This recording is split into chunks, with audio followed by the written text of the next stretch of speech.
Hello, everyone. Happy New Year, and thank you for tuning into another episode of the Before I Go podcast.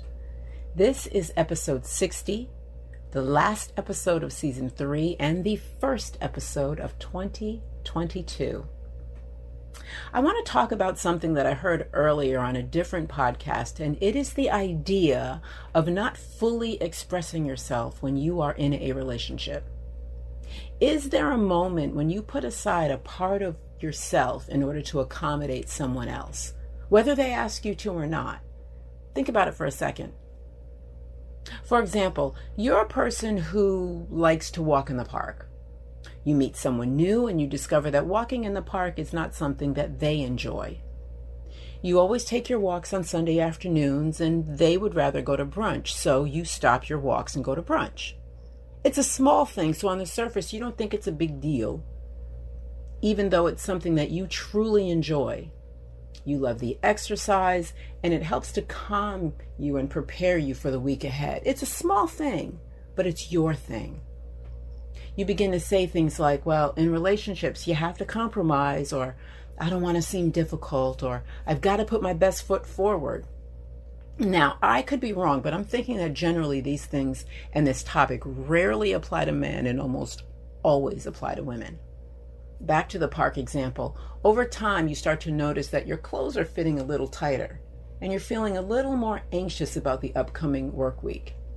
You start to put it together that your weekly brunches with too much alcohol and too many carbohydrates are taking their toll on your waistline. And the relaxing, meditative walk that prepared you for the upcoming week is now gone. As a result, you're fat and stressed, all because you didn't express yourself in the beginning. Your partner notices the weight gain and the change in attitude and decides to leave you because you aren't the same person they met in the beginning. Or, if you have the courage to bring it up, the response is going to be, how come you never said anything? Now that's probably oversimplifying, but is any of this resonating? Why is it, do you think, that we tend to mold ourselves into something that we are not in order to gain the approval of someone else? To receive love? To avoid rejection? Have you ever gone on a first date and asked the question, so, what are you looking for? Now, that's a pretty straightforward question, and you're not a mind reader after all. However, I do not recommend asking it. Why? Because what if the description of what they're looking for is not you? What if they say they're looking for someone who can cook and you keep sweaters in your stove? Shout out to Carrie Bradshaw. You may find yourself trying to turn yourself into the person that they describe. For some of you, it might be difficult to say, well, that's not me, but it was certainly nice meeting you. We are so hung up on potential or believing that people can change their mind that we tend to accept things that we know we don't want. We have got to normalize believing people the first time when they tell us something. If a guy tells you that he does not believe in monogamy and you do, believe him. If a guy tells you that he doesn't want children and you do, believe him. Don't let your first thought be, I can change him, or he doesn't mean that. Girl, stop that.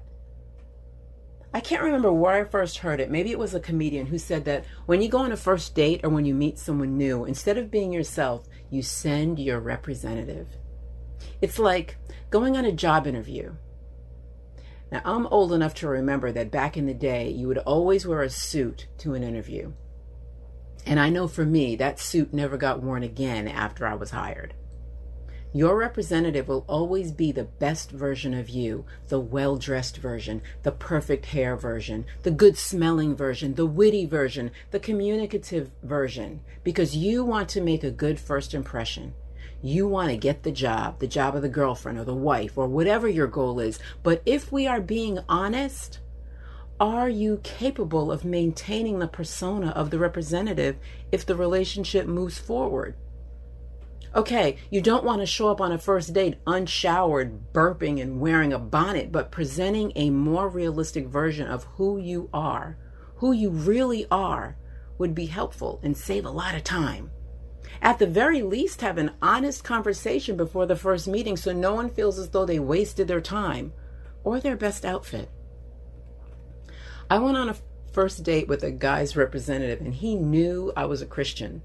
And he took me to dinner and prayed over the food. After the first date, the representative was dismissed, and he never, not once, said another prayer. My representative never said anything, and I stayed with him for over 6 years. I went on a first date with another representative who appeared to be a wonderful conversationalist. Shortly thereafter, the representative was gone and left behind a couch potato who would sit on my couch week after week watching football on his phone and not opening his mouth to acknowledge that I was even in the room. When I finally did say something, close to 3 football seasons had passed. See where I'm going here? I was in the habit of letting my representative accept things that I would never accept and make decisions for the real me, and it sucked. If I ever got around to speaking up, it was after I was already emotionally involved.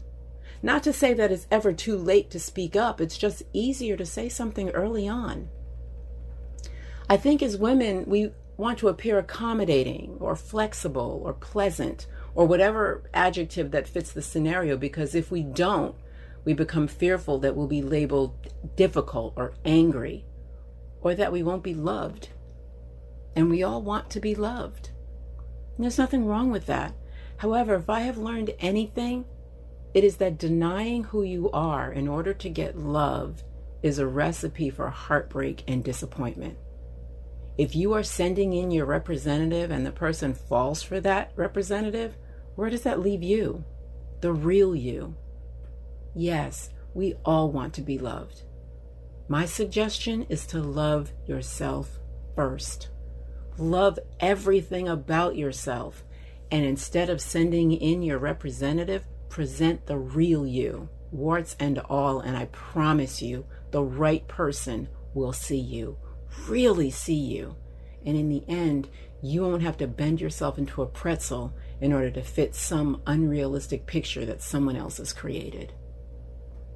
Well, that is my pair of pennies. Thank you so much for listening, but before I go, let me share this with you from Henry David Thoreau. Be yourself, not your idea of what you think somebody else's idea of yourself should be. I'll see you next time.